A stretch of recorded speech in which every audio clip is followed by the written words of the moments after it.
est-ce qu'il est le requin? Où est-ce que C'est tu l'as celui-là. mis? Là. Regarde, tu as la ville de Los Angeles. Oui, mais où est-ce que tu as mis le requin? Il est là. Des choses Déjà 3 ans que la famille Bulliard est entrée dans le monde de l'instruction en famille. Une décision prise suite à une mauvaise expérience du petit Léonard, alors en moyenne section de maternelle dans un village du Doubs. Pleurs matin et soir, mal au ventre, introversion.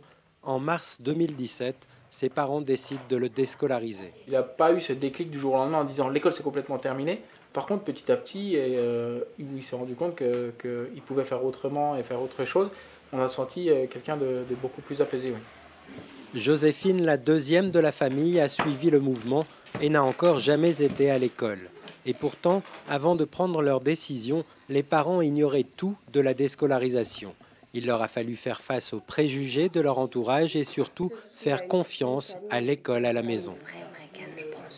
On a regardé Être et devenir, c'était le premier film qu'on a regardé. Après, il y a des petits livres sur s'instruire autrement, apprendre sans aller à l'école. Et puis, au fur et à mesure, on a pris confiance en ce mode de vie. Et puis, voilà, c'est vraiment un cheminement de semaine en semaine. Après, voilà, on se construit un petit réseau, on rencontre d'autres familles qui ne vont pas à l'école.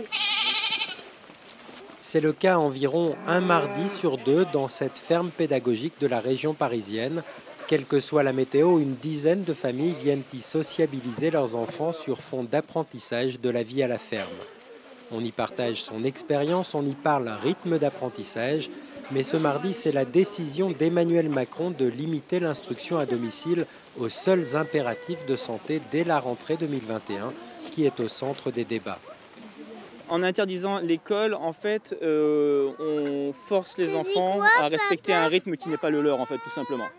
Alors qu'on est absolument convaincu qu'un enfant apprend au mieux au moment où justement il est prêt à recevoir cet apprentissage. Je veux qu'on ait le choix, en fait. Et surtout, je veux que ces enfants-là ne soient pas les oubliés.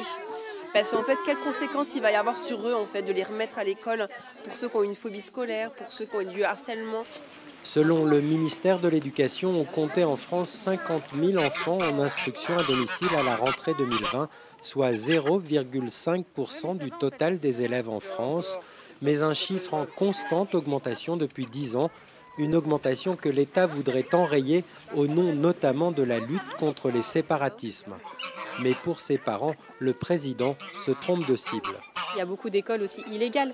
En fait, il y a des vrais problèmes sur des gens qui ne déclarent pas ou des écoles qui ne sont pas déclarées. Donc il ne faut pas aussi tout mélanger. La loi va pas venir aider ça en fait, parce que les personnes qui ne déclarent pas aujourd'hui, elles sont hors système et du coup elles vont y rester et ça existera toujours.